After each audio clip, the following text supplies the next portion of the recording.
Good morning, everybody. It's Tuesday, May 11th. It is around 8:30 in the morning. Just going to quickly run through the gold and S&P charts and a quick chart of the US dollar index. Okay, so yesterday I unfortunately had some problems. For some reason, somebody had cut a fiber optic line and the power or the internet was out for several towns surrounding our area, so I had to drive out and sit in a cafe and try and watch the markets and chat in the chat room and stuff and get all the emails done. Email came back on late last night, or the internet did. So hopefully we don't have any glitches today. That was a major pain in the butt. Anyways, let's take a look at the gold chart. Here we can see we've got the kick overlay chart. We had pretty much yesterday we had a dip near support, and then it kind of just rebounded and traded sideways, same as in the range of the previous day. Today we're getting a nice push higher actually, but we're trading in a resistance level which was 1115, which I mentioned last week would be a resistance level, and I'll show you that on the daily chart. Anyways, I have a feeling we're pretty much going to be somewhere under this line here, probably under the 1220 line, and it'll probably just flag sideways. I think most of the move is done for the day, but we'll see how that unfolds. If I pull in the daily chart, you can see more or less how I drew it was where this candle came up, the high of that candle, and the body of this top candle. You can pretty much just draw a line straight across, and that's where there's going to be some resistance where there was volume before, and on two candles, and some price action there. So that's where you're going to find resistance, which is similar, which is right where it stopped right now. It's ran up to that point, and it stopped as it's digesting and trying to eat through that. The previous buyers there are now selling over here to break even. So what I really see in gold right now is we've got these trend lines. It's been working its way up.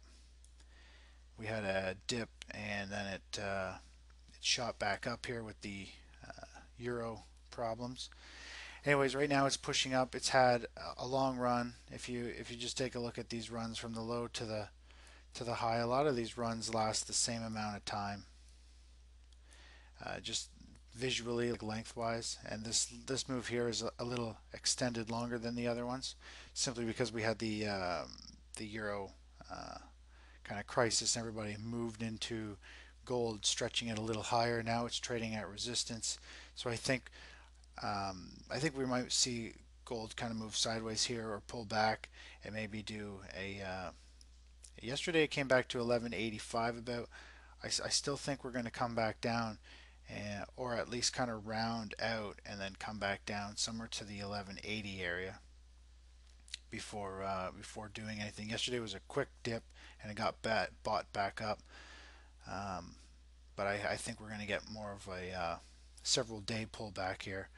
And what it'll do is this this pattern here will kind of form a cup, and as it tries to eat through this high, it's going to kind of drift sideways here and form a handle.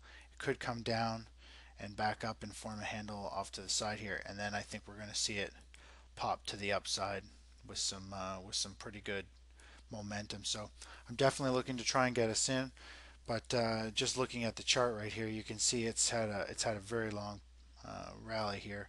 Uh, Jumping in here at a resistance level after that strong of a run is pretty risky in my opinion. We could get a sharp drop or a few day pullback, which will provide a better opportunity. I think we're going to see some panic buying today as people see it trading near the highs. Hopefully it doesn't pop that high and take off. But there's not much we can do. I don't want to just jump in and chase it after a rally like this. But we'll see what happens here. Okay, so here is the 60-minute chart of gold. Pretty much it's run up through the night. There's actually some pretty big volume moving into it, which is very it's bullish. Um, but we are at a resistance level similar to what we saw here. We see good volume push up into a resistance level, and good volume again. It pushed up into that resistance level, made a little bit higher, but each time it digested that move. Here it sold off, and now it's drifted kind of back up, and we're seeing some volume step in now, and it's pushed up into the next resistance level, and and so we'll have to see what happens with that today.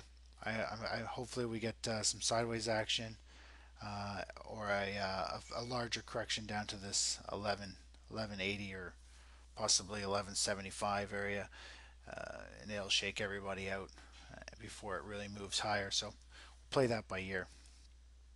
As for the S&P, here's a daily chart. I It looks like we've got a potential setup. The risk is really high because of the volatility in here. These moves are huge, and it puts a lot of extra risk. On Friday, I mentioned you got to be very careful whatever you do on Friday because I was pointing out there's $50 50-point move in the S&P on the up or down side um, if the market happened to snap or move.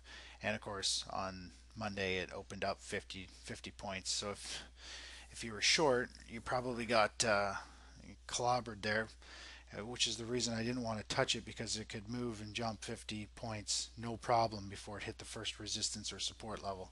And that's why I didn't want to touch it because it was a lot of risk for almost the equal amount of return. Anyways, yesterday we saw it pop up. We saw a huge rally in the markets with the Euro bailout. Kind of came through these candles here, this noise. It which is a resistance area. It's trading in within these moving averages.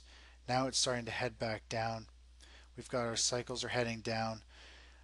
What I'm looking for is we might see another little push up today, and I'd like to go short. I'll just have to make sure it doesn't come in. The move up doesn't come on light volume. I mean on heavy volume. We want to see a light volume kind of drift. I'll show you on the hourly chart what I'm looking at. But I think we've got a good opportunity to catch uh, a half decent move, probably a 20 or 30 point move down, possibly larger, but realistically probably a 20 or 30 point down. But right now where the S&P is trading, it's about 20 point potential profit and about a 20 point potential loss where the stop would have to be placed. So it's a 50-50 bet. We really want to see like at least 3-1 for the win-loss ratio. So it's a tough call right now. Nothing to get excited about. Here is the hourly chart. You can see yesterday we had, or last week we had the markets sell down, and then they recovered somewhat, and now they've drifted back up into this resistance level.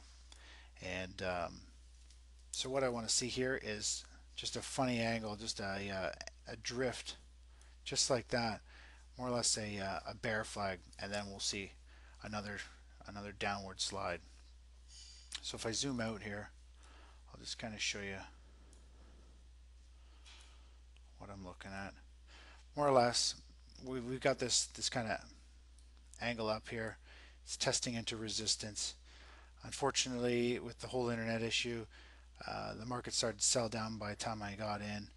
And what I'm looking for now is we want to see just a drift sideways or up just a little bit, and then we can take a short opportunity and put our stop somewhere just above this high, and we could see a potential test of this low.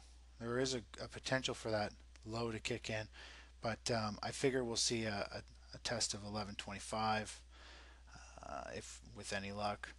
So that's what I'm looking for right now. That's about it really. I'll talk to you guys in the chat room. See you later. Bye bye.